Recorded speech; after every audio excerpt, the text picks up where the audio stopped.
बोलिए सद्गुरुदेव की जय। प्रातः स्मरणीय विश्ववंदनीय संत सम्राट सद्गुरु कबीर देव जी के भजन आप सबकी सेवा में कबीर आश्रम देवरी चैनल की ओर से रखने का प्रयास किया जा रहा है।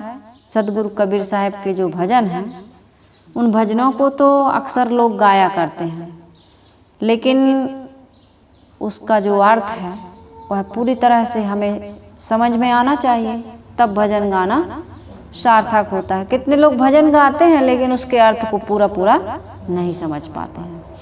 तो सबसे पहले तो यह सेवा हो, इसके पहले कबीर आश्रम देवरी चैनल की ओर से सभी सत्संगी भाई बहनों को, माताओं को सुबह की हार्दिक शुभकामनाएं। आज सभी का दिन सुखद एवं मंगलमय हो। तो आइए आज सद्गुरु कबीर साहब जी का बहुत प्यारा भजन, दुनिया अजब दीवानी मेरी कही एक ना मानी। सद्गुरु कबीर साहब ने बहुत लोगों को समझाने का प्रयास किया, लेकिन दुनिया के दीवाने लोग समझे नहीं। साहब कहते हैं मोरी कही एक ना मानी। सद्गुरु दुनिया के लोगों को दीवाना कहते हैं। दीवाने का अर्थ क्या होता है? दीवाने भजन बिना दुख पई हो, कहते ना। कहत कबीर पुकार के, कबीर साहब पुकार पुकार के कहते हैं। साहब कहते हैं मैं कासो कहूँ को सुने को पति आए, फुलवा के छुअत भंवर मर जाए। मैं पुकार पुकार के कह रहा हूँ, लेकिन दुनिया के लोग ऐसे दीवाने हैं कि वो समझ नहीं पा रहे हैं। दीवाने का मतलब होता है उन्मादी। उन्मादी भी होता है दीवाने का मतलब। हाँ, दीवानेपन में आदमी उन्माद चढ़ गया तो उसको भी दीवाना कहा जाता है। साहब कहते हैं दीवाने मन भजन बिना दुख पाई हो, ऐसी है दीवानी दुनिया भक्ति भाव नहीं बूझे जी। तो यहाँ साहब कह रहे हैं दुनिया अजब दीवानी, अजीब किस्म की दीवानी है, अजीब किस्म की उन्मादी है कि मेरी सही बातों को सन्मार्ग पर बताने का जो मैं लोगों को प्रयास कर रहा हूँ, लोग मेरी एक भी कही मानते नहीं है। कौन सी बातें कह रहे हैं सद्गुरु कबीर और लोग क्या नहीं मानने का हट कर लिए हैं? दीवानेपन में, भोलेपन में, उन्माद में क्या नहीं मान रहे हैं? साहिब कह रहे हैं तजी प्रत्यक्ष सद्गुरु परमेश्वर। धरती के यदि भगवान कोई है तो वो है सद्गुरु। प्रथम वंदना गुरु को ही की जाती है। कोई भी सदग्रंथ लिखता है, कोई भी ग्रंथ लिखता है, तो यदि उसको गुरु ना मिले होते तो ज्ञान कहाँ से होता बताओ? कोई भी, चाहे पत्नी के रूप में मिला, चाहे पुत्र के रूप में मिला, चाहे माता पिता के रूप में मिला, चाहे किसी भी रूप में मिला तो मनुष्य ही। और जिसने परम तत्व की ओर हमको प्रेरित किया, परम तत्व क्या? ये विषय वासना से मुक्त होकर अपने आप को ऊपर उठाकर अपने मन इंद्रियों को पवित्र करके, मन की शक्ति को एकाग्र करके आत्म तत्व की ओर जिन्होंने भी हमको प्रेरित किया वही हमारे लिए गुरु हैं। गोस्वामी तुलसीदास जी के गुरु कौन? उनकी पत्नी। उन्होंने कहा कि जिस चाम में तुम इतने आसक्त हो, इतनी ही आसक्ति, इतना ही मोह, इतना ही लगाव, इतना ही प्रेम यदि अविनाशी राम के प्रति हो जाता, अयोध्या के राम के लिए बताया गया है उसमें, तो तुम्हारा उद्धार हो जाता, मानव जीवन सफल हो जाता। उनके लिए उनकी पत्नी ही गुरु हो गई, है ना। शिखर ध्वज के लिए चुड़ाला, उनकी पत्नी ही गुरु हो गई। उन्होंने कहा कि अरे इस संसार के राजपाट, ये धन वैभव संपत्ति, इनमें शांति नहीं है राजन, त्याग करो। त्याग में शांति है। त्याग करन है सबन को, बचत न कोई दिखाए, और चाहे तजे दुख भोग के, चाहे प्रथम हटाए। आशा ही परमम दुखम, नैराश्यम परमम सुखम, यथा संचित कांतासा सुख सुस्वाप पिंगला। पिंगला नाम की वेश्या पर पुरुषों के लिए श्रृंगार करती है और इंतजार करती है। एक दिन ग्लानि हो जाती है अपने इस कृत्य पर, उसके लिए अपने विवेक ही गुरु बन गया और वो आत्मज्ञान में रमने लगी। माता कयाधु, माता सुनीति, माता मदालसा, ये उनके लिए, पुत्रों के लिए उनकी गुरु बन गए। याज्ञवल्क्य जी मैत्रेय को समझाते हैं, वो गुरु बन गए। स्वामी शंकराचार्य और वो कपिल मुनि अपनी माँ को उपदेश देते हैं, आत्मज्ञान देते हैं। कपोल्या कहती थी मेरा बेटा कपोल्या, लेकिन जब उनका कपोल्या ने त्याग और वैराग्य से जीवन जीना शुरू किया, फिर उसके बाद में गांव में आए, तब उनको उपदेश दिया। तो कहे नहीं। पुत्र ने पूछा कि मुझे पहचानती हो, मैं कौन हूँ? कहा हाँ मैं पहचानती हूँ। बोले कौन हूँ? बोले गुरु हैं आप मेरे, गुरु हैं आप मेरे। कहे नहीं मैं कपोल्या हूँ। कहे नहीं आप कपोल्या नहीं, अब आप मेरे गुरु हैं। तो माता पिता को भी पुत्र से ज्ञान हो जाता है, पुत्री से ज्ञान हो जाता है, नहीं हो जाता है? अभी वर्तमान में कई ऐसे उदाहरण हैं। तो ये प्रत्यक्ष सदगुरु परमेश्वर कौन है? हमारे, जिनसे हमको ज्ञान होता है, वो मानव के रूप में ही हमको मिलते हैं। वो किसी अलौकिक अदृश्य शक्ति के द्वारा कैसे मिलेंगे बताइए? मिलने का साधन उस परमात्मा की जो तुम व्याख्या करते हो मन बुद्धि से परे है, और वो अंतःकरण की पवित्रता के बिना उसकी अनुभूति हो नहीं सकती है। तो अंतःकरण की पवित्रता शुचिता के बारे में कौन बताएगा? प्रत्यक्ष धरती के भगवान सदगुरु। माता पिता भी हैं, लेकिन सदगुरु की ज़्यादा विशेषता है, क्योंकि माता पिता जन्मदाता हैं, लेकिन सदगुरु इस जन्म मरण के चक्कर से मुक्त करने वाले हैं, इसलिए सदगुरु को प्रथम स्थान पर रखा जाता है। तो साहिब कह रहे हैं दुनिया अजब दीवानी मेरी कही एक ना मानी। मैं कहता हूँ कि सदगुरु यही परमेश्वर है। गुरु गोविंद दोऊ खड़े काके लागो पाए, बलिहारी गुरु आपने गोविंद दियो बताया। यदि गुरु न होते, गुरुर ब्रह्मा गुरुर विष्णु गुरुर्देवो महेश्वरा, गुरु साक्षात परब्रह्म तस्मै श्री सद्गुरुवे नमः। ध्यान मूलम गुरुर्मूर्ति, पूजा मूलम गुरुपदम, मंत्र मूलम गुरुर्वाक्यम, मोक्ष मूलम गुरु कृपा।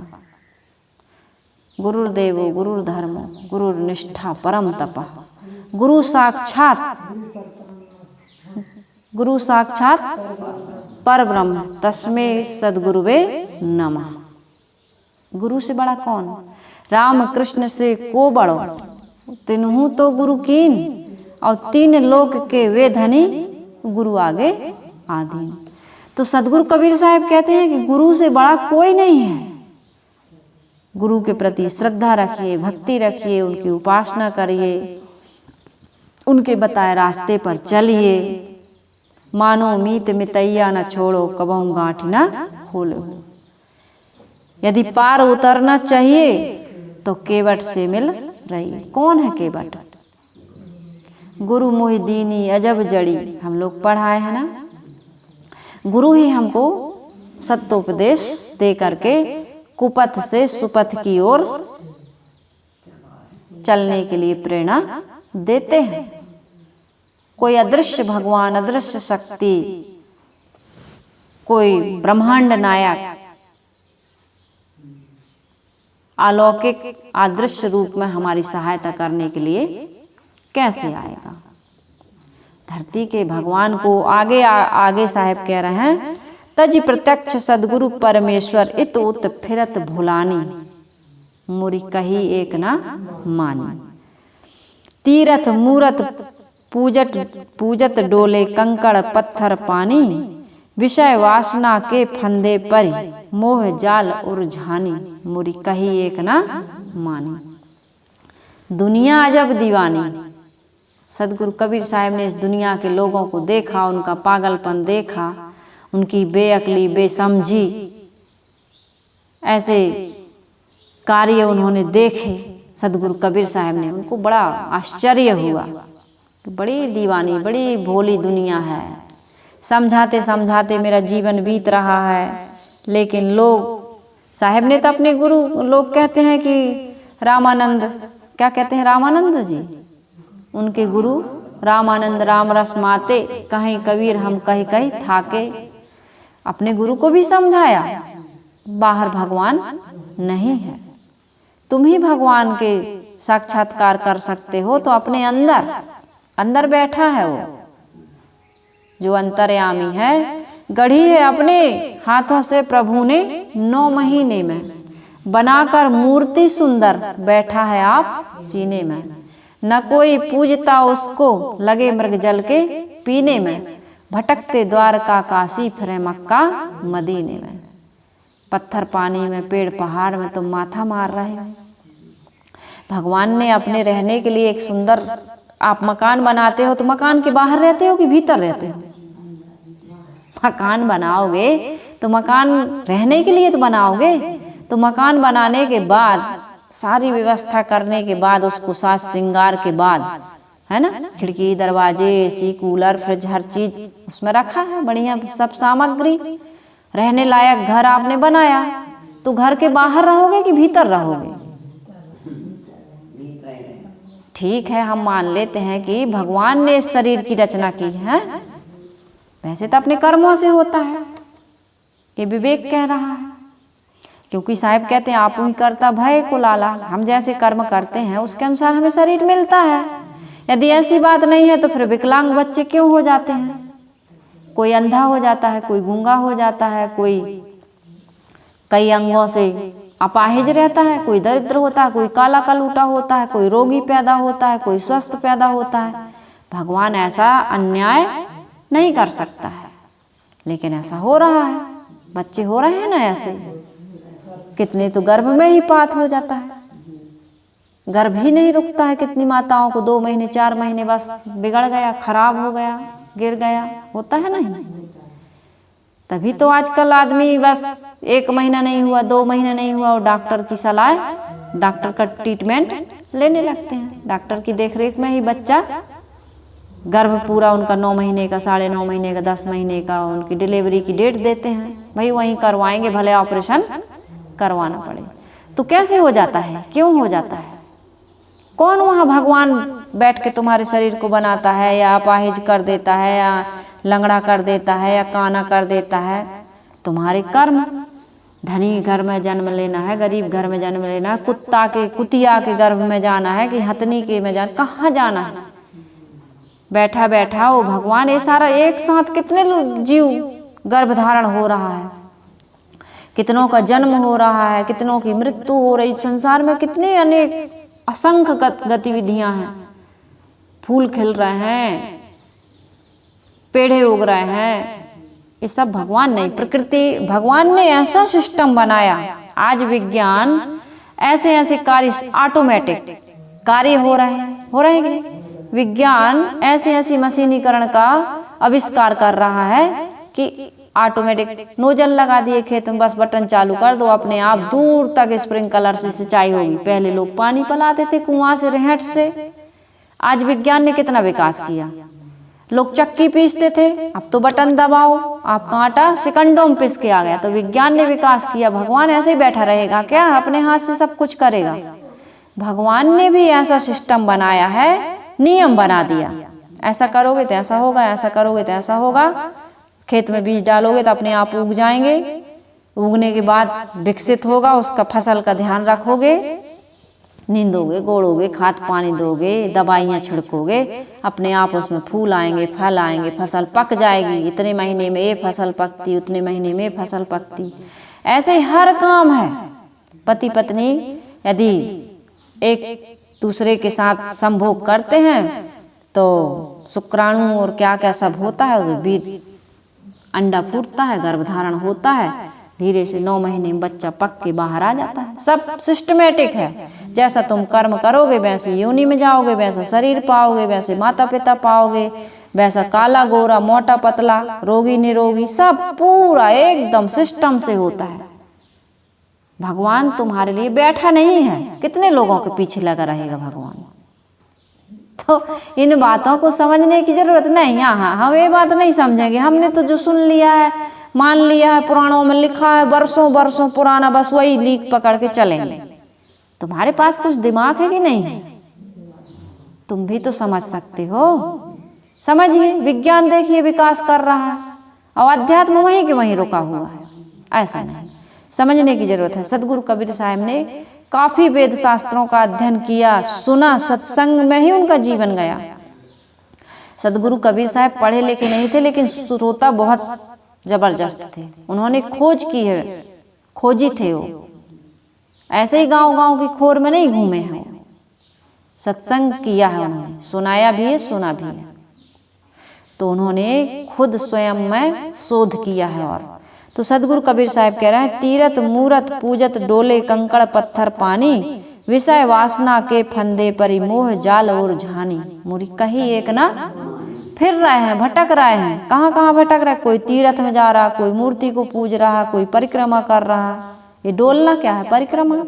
कोई कंकड़ पत्थर पानी को ही उन्हीं की उपासना में लगा, कोई नदियों की परिक्रमा कर रहा है, नर्मदा की परिक्रमा नर्मदा की परिक्रमा। हाँ, नमामि नर्मदे, नमामि नर्मदे। गंगा मैया की आरती उतार रहे हैं। गंगा मैया जानती है तुम आरती उतार रहे हो, क्या कर रहे हो? बेचारी जड़ है। गंगा मैया का अपना एक गुण है, गंगा मैया का एक अपना धर्म है, गंगा मैया की एक क्रिया है, उसकी एक शक्ति है, लेकिन वो जड़ है। सूर्य निकलता है, वो नहीं जानता कि फसल नष्ट हो रही है। पानी गिरता है, वो नहीं जानता है कि फसल नष्ट हो रही, गांव गांव बह रहे हैं। बाढ़ आती है, भूकंप आता है, ओलावृष्टि होती है, किसी प्रकार की कोई प्राकृतिक घटनाएं होती हैं, वो जानती है। जानती होती तो फिर कैसे इतना सारा अनिष्ट कर जाते? वर्षों वर्षों लग जाते हैं, जो क्षति होती है उसकी पूर्ति में वर्षों लग जाते हैं। कहाँ कोई जानता है? लेकिन उसी जड़ की, पेड़ की पूजा करेंगे, पहाड़ की पूजा करेंगे, पानी की पूजा करेंगे, पत्थर की पूजा करेंगे, लेकिन जो घर में बैठे हैं माता पिता की पूजा नहीं करेंगे। माता पिता को पूजने कौन जाता है बताओ? जिन माता पिता इस शरीर को थोड़ी भी, जब हम बोल नहीं पाते थे, हम बता नहीं पाते थे कि यहाँ दर्द हो रहा, कि भूख लगी, कि प्यास लगी है, कि हमने मलमूत्र कर लिया, कुछ नहीं।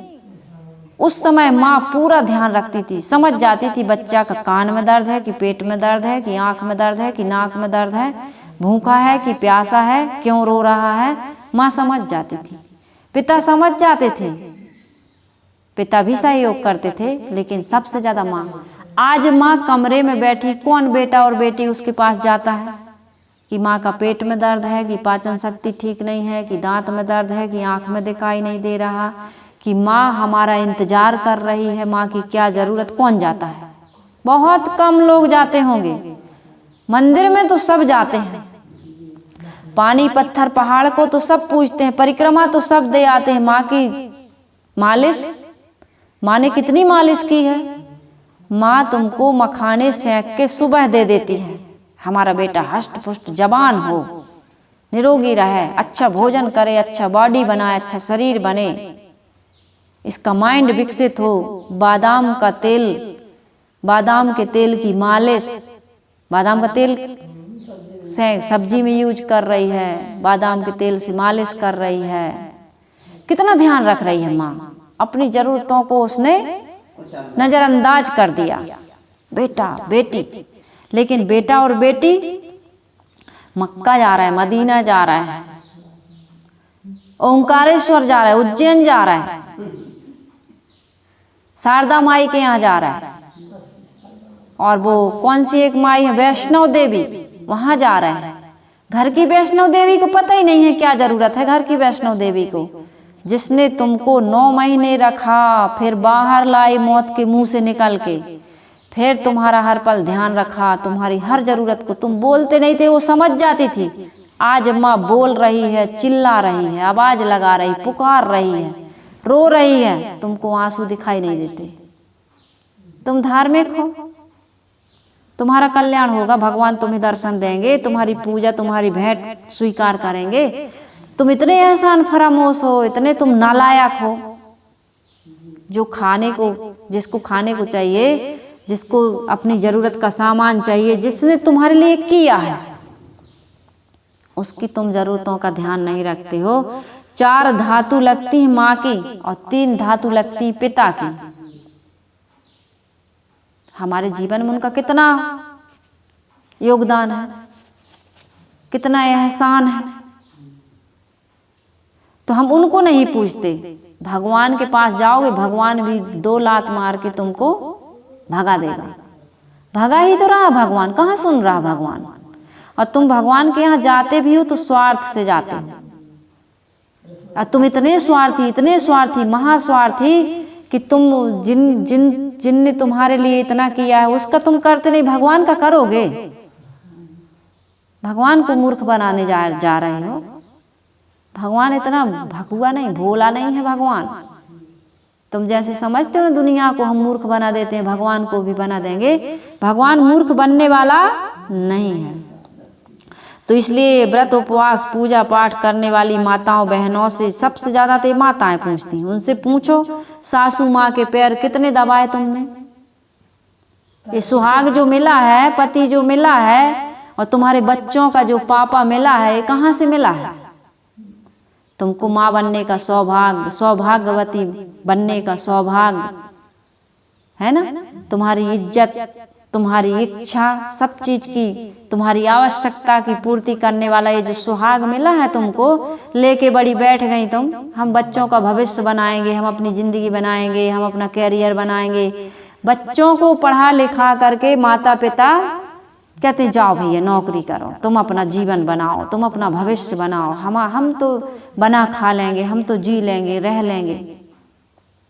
एक माँ के 4 बच्चे थे, 3 बच्चे पढ़ लिख करके विदेश चले गए या दूसरे शहर में सेटल हो गए।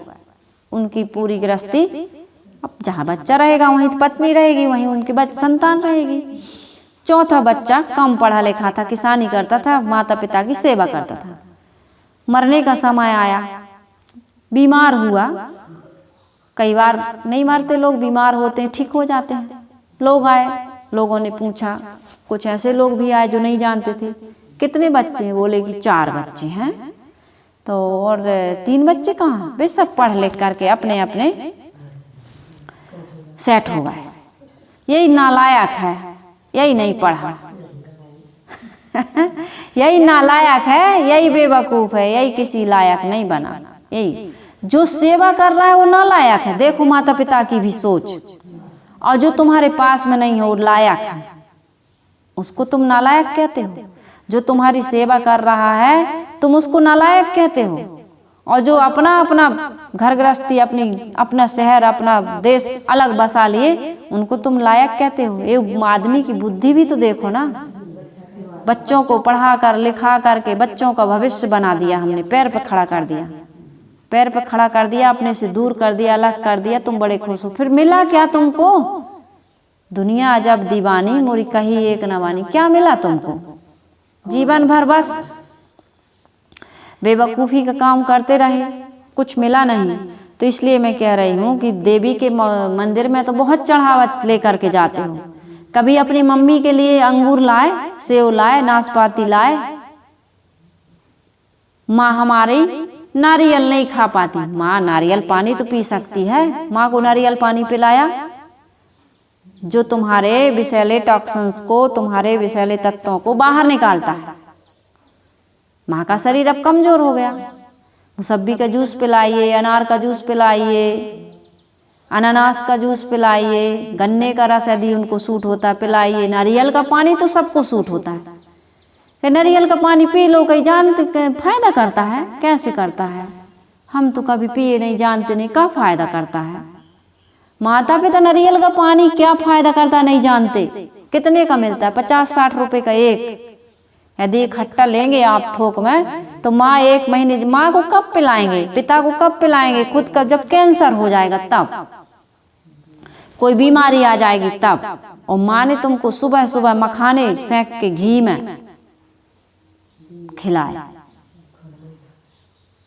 वो क्या जायफल खिलाई, पेट ठीक रहता है, पाचन शक्ति अच्छी रहती है, दस्त नहीं लग। कितना ध्यान रखती। माँ मोबाइल में सर्च करती है बच्चों का लालन पालन गर्भ से ही, गर्भ कैसे रुके, गर्भ कैसे ठहरे, बच्चा गर्भ में कैसे स्वस्थ रहे, कैसे स्वस्थ पैदा हो, भले उसका शरीर बेकार हो जाए, 4 किलो का 5 किलो का होना चाहिए, भले ऑपरेशन से निकालना पड़े, कितना वो आपके लिए सोच रही है। बच्चा स्वस्थ रहे, बच्चा अच्छा पढ़े लिखे, हर पल तुम्हारे हो, उस माँ के लिए नहीं सोचा तुमने। मैं इसलिए इतना बोल रही हूँ, इसलिए इतना कह रही हूँ कि पत्थर पानी में तुम माथा पटकते हो, ना गुरु को मानते हो, ना माता पिता को मानते हो, ना समाज के लोगों के साथ ईमानदारी, जो तुम्हारे लिए सारा प्रबंध कर रहे हैं। कहते हैं दुनिया तो ऐसे ही बेईमान है, बेईमान है दुनिया, उसके साथ तुम कितना भी अच्छा, तो तुम तो सही बन जाओ, दुनिया तो बेईमान है, फिर बेईमान के साथ तुम भी बेईमान का बनोगे, क्या करोगे। तो सदगुरु कबीर साहब ने यही समझाया, तीरथ मूरत पूजत डोले कंकड़ पत्थर पानी, विषय वासना के फंदे पर मोह जाल और झानी, मोरी कही एक ना मानी।